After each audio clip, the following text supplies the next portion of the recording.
not I. I see. There is no life in the void of death. The means of monitoring the masses and storing all personal information on individuals in society are the massive mega database are already underway. Rapid movements are taking place towards storing personal information on individuals on plastic, such as banking details, driving license information, and national insurance details. Currently, these details are stored on set cards, but plans are well underway to merge all the information onto one identity card. The consequence would be complete monitoring of all purchases and transactions and personal details of an individual at the touch of a button.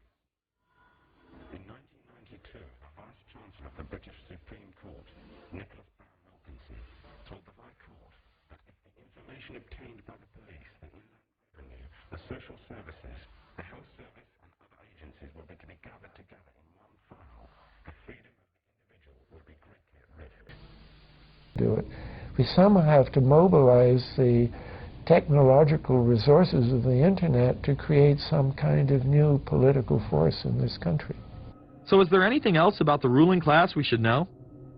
Politicians, business leaders, and media figures are often portrayed as pillars of morality while they describe themselves as Christian conservatives. Nothing could be further from the truth.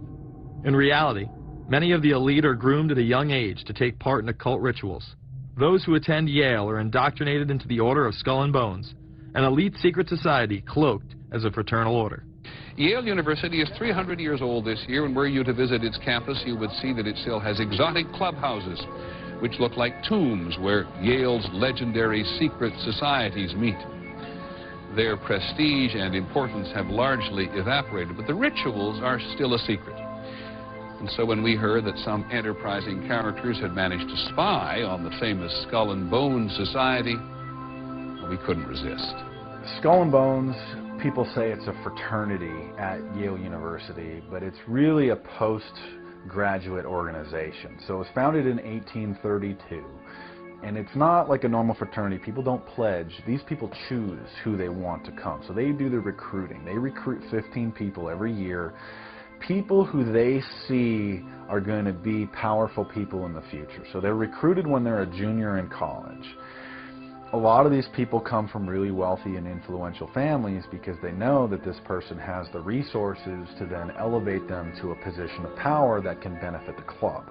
The video shows the neophytes, or initiates, kissing a skull, then performing a mock human sacrifice. Horrific screams caught on tape include chants of, "The devil equals death, death equals the devil." True.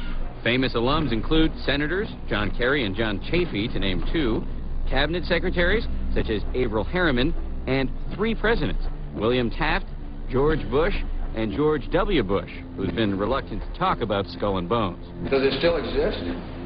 The thing is so secret, I'm not even sure it still exists. Former Skull and Bones members and current members have been presidents, heads of the CIA, senators, heads of business. I mean, huge, huge corporations.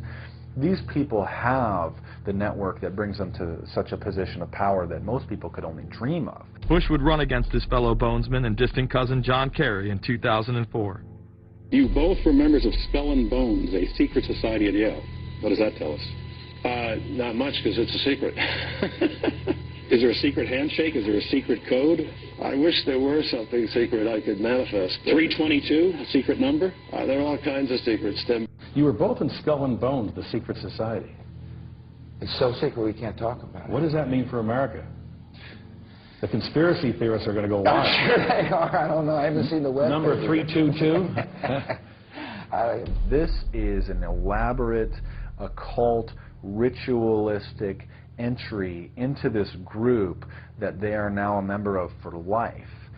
This culture of death and the occult continues long after college.